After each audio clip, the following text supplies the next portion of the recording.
Mesdames et messieurs, bonjour. Je suis en fait tout à fait ravi de vous retrouver dans cette nouvelle édition de Midi au Caire, votre fenêtre sur le monde égyptien, sur les grands événements qui ont émaillé la scène égyptienne durant les derniers jours, dans plusieurs domaines, partant par le domaine politique, passant par le domaine économique jusqu'au domaine du tourisme. Justement, nous allons entrer ensemble dans cette nouvelle tournée dans le monde égyptien, mais après cette petite pause.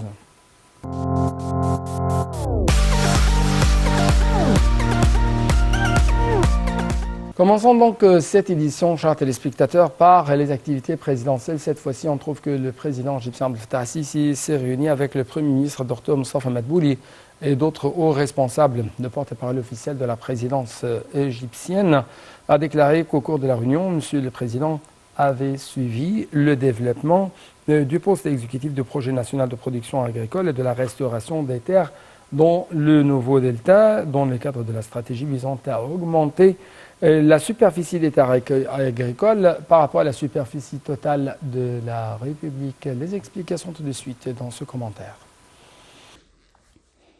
Le président Abdel Fattah al-Sisi s'est réuni avec le Premier ministre Moustapha Madbouli et d'autres hauts responsables. Le porte-parole officiel de la présidence de la République a déclaré qu'au cours de la réunion, Monsieur le Président a suivi les développements du poste exécutif du projet national de production agricole et de la restauration des terres dans le nouveau delta, dans le cadre de la stratégie visant à augmenter la superficie des terres agricoles par rapport à la superficie totale de la République. À cet égard, Monsieur le Président a été informé des efforts déployés pour développer les infrastructures nécessaires, fournir des machines et des équipements d'irrigation modernes, des stations d'eau et la mécanisation agricole. Le porte-parole a ajouté que Monsieur le Président a insisté sur la coordination intensive continue entre les autorités et les secteurs concernés pour compléter les éléments et les composantes de ce projet, tout en s'appuyant sur des moyens agricoles proportionnés à la nature des terres et au climat de la région, en exigeant l'utilisation des systèmes d'irrigation modernes dans le cadre de la politique de rationalisation de la consommation de l'eau et d'augmentation de l'efficacité de sa gestion afin d'atteindre l'objectif stratégique souhaité, en ajoutant de nouvelles superficies de terres agricoles, ce qui contribue à développer le secteur de la production agricole, notamment à partir de cultures stratégiques, ainsi que la création de nouvelles communautés urbaines qui contribuent à absorber l'augmentation de la population, à créer plus d'opportunités d'emploi et à augmenter les revenus des citoyens.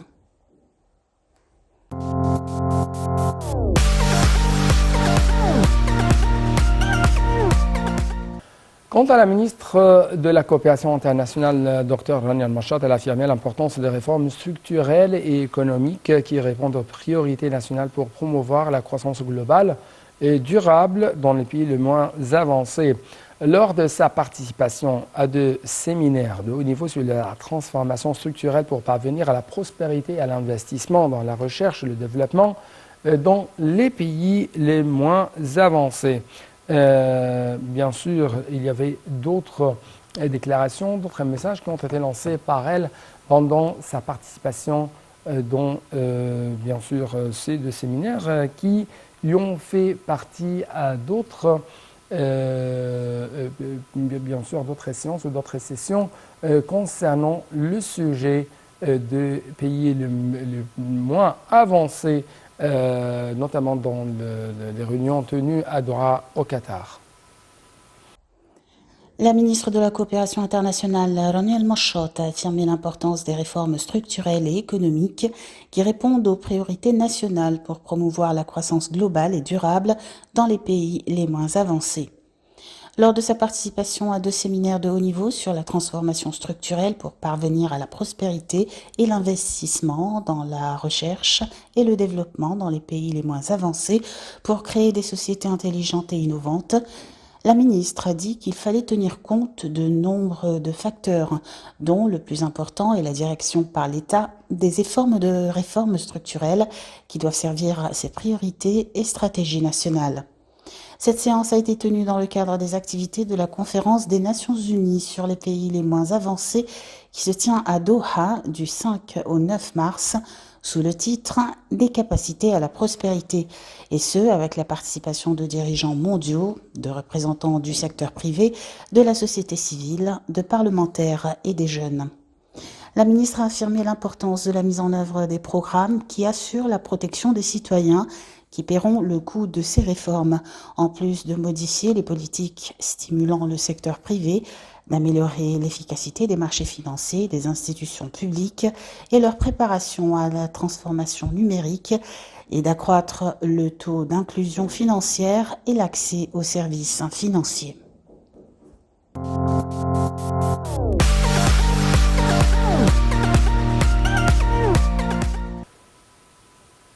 Parlons un peu plus de l'économie égyptienne.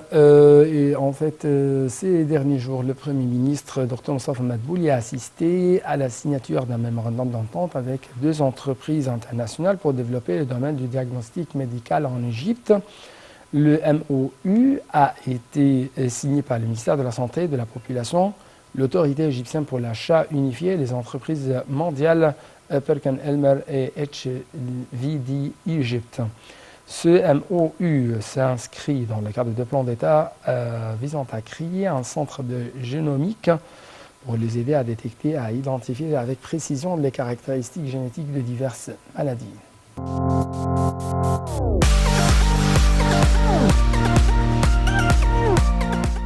Le Premier ministre Dr Moustapha Madbouli a passé en revue des propositions sur le renforcement du tourisme ici en Égypte, notamment le tourisme des yachts. La réunion s'inscrit dans le cadre de la mise en place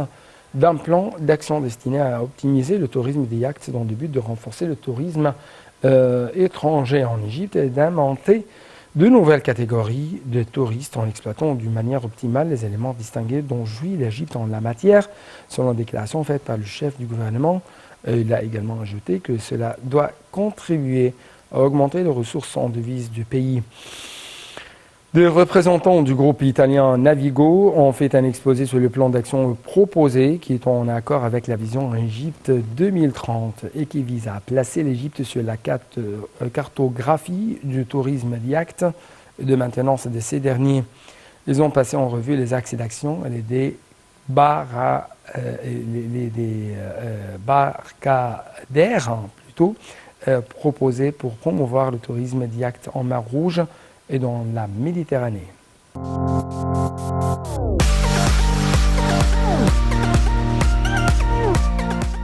Quant à la ministre de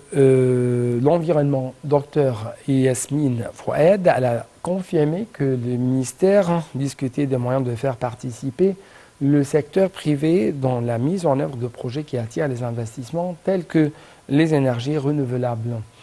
Il s'agit d'encourager le secteur privé à s'engager dans des projets qui touchent des domaines prometteurs tels que les économies basées sur des ressources vitales,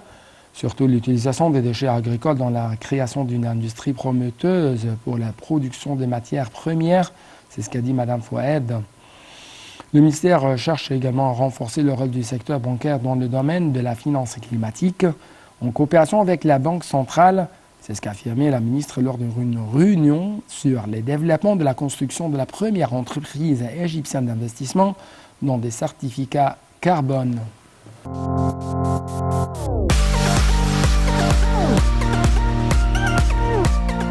Sur le plan des investissements pompés par l'État égyptien au niveau du gouvernorat de la République égyptienne, on trouve que les investissements publics destinés au gouvernorat d'Aqaliya dans le plan de l'exercice 2022-2023 s'est élevé à 7 milliards de livres égyptiennes. C'est ce qu'a déclaré Mme Hala Saïd, ministre du Plan de développement économique.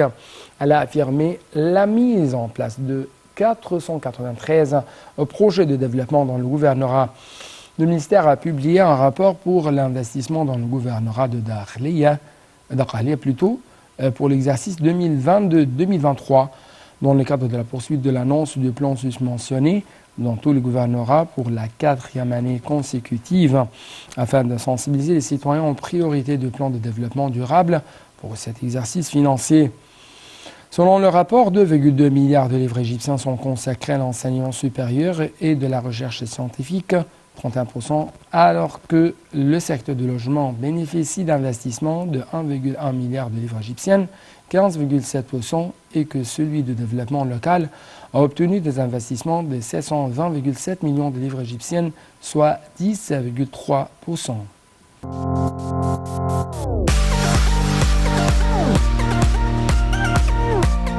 Sur la même onde,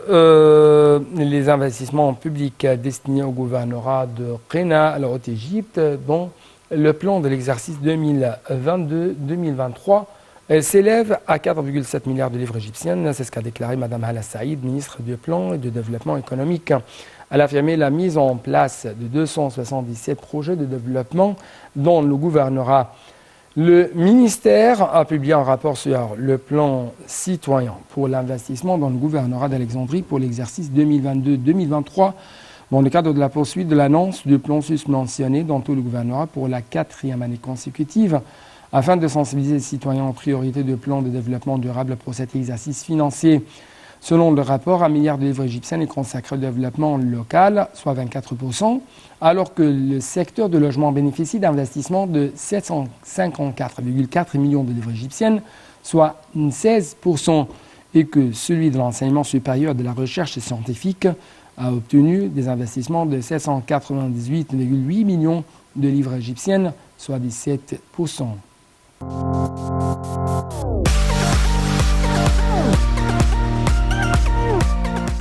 L'État égyptien tient à approfondir l'intégration économique arabe pour faire face aux défis mondiaux et mêlés, comme les répercussions de la pandémie de coronavirus, la guerre en Europe, les changements climatiques qui ont perturbé les chaînes d'approvisionnement et une vague d'inflation sans précédent. C'est ce qu'a affirmé le ministre égyptien des Finances, Mohamed Mouait. Nous avons des opportunités d'investissement prometteuses qui attirent le secteur privé dans les différents domaines, en particulier ceux respectueux de l'environnement, dont l'ammoniac, l'hydrogène vert, le secteur de la production d'énergie à partir de sources renouvelables et propres. C'est ce qu'a indiqué M. Mouait lors d'une rencontre avec une délégation de fonds monétaires arabes. Ces opportunités permettent au secteur privé de jouer un plus grand rôle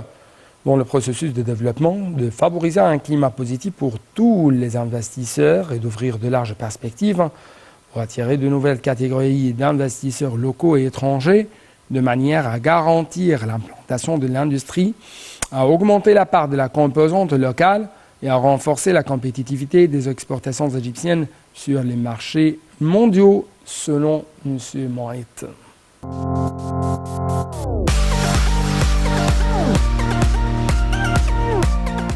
Quant à l'agence de notation internationale Fitch, elle a prévu la direction par l'Égypte de développement du secteur pétrochimique au niveau africain à moyen terme, simultanément avec le développement de nouveaux complexes utilisant les importantes ressources de gaz naturel du pays. Le secteur pétrochimique jouera un rôle essentiel pour remédier aux chaînes d'approvisionnement fragiles dans le secteur manufacturier, c'est ce qu'a indiqué Fitch dans son rapport bien sûr. Sa prédiction fait partie d'un rapport publié par le Centre d'information de soutien à la prise de décision du Conseil des ministres portant sur les rapports internationaux traitant les affaires ou les intérêts égyptiens.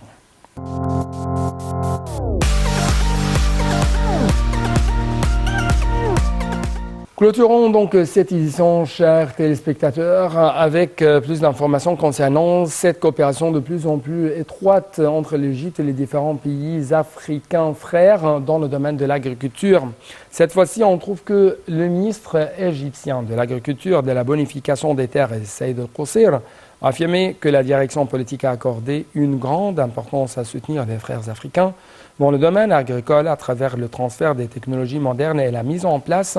des fermes et modèles conjointes dans un certain nombre de pays africains.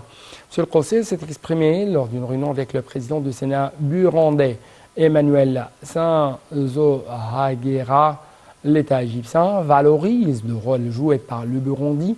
pour soutenir l'Égypte dans un certain nombre de dossiers importants, a-t-il indiqué, soulignant la volonté du ministère de l'Agriculture de coopérer avec la partie burundaise dans l'élaboration de la stratégie agricole burundaise ainsi que de fournir un appui technique dans le domaine de la modernisation des méthodes d'irrigation.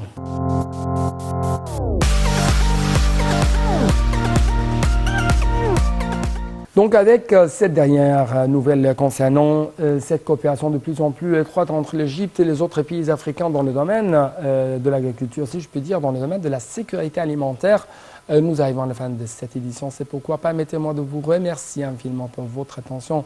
Toujours dans le suivi de nos programmes sur votre chaîne NATV International.